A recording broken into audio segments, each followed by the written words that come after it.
Kay Congressman Barsaga, ako ay sumasaludo dun sa bata. Kasi it took a Benjamin of the House to raise the issue. Simple lang, ano bang kasalanan niya? Ang kasalanan niya magsalita, ang kasalanan niya magsabi ng katotohanan, ang kasalanan niya magmiyaw-miyaw, hindi daw yon tamang behavior ng isang kongresista. So ang tanong ko dun sa humuhusga, ano ba ang tamang behavior? Yung magnakaw ka?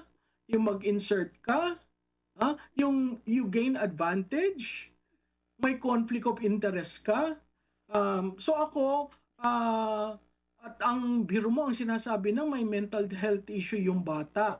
Ah, pero kaya ako sumasaludo sa kanya kasi consistent eh.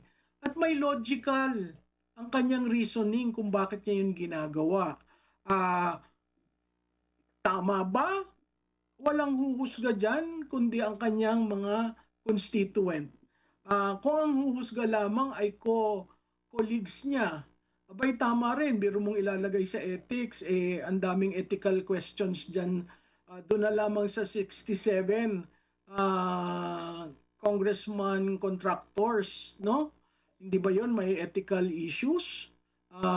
Hindi ba may ethical issues yung mga congressman na nagde-defend sa kanilang kapwa congressman?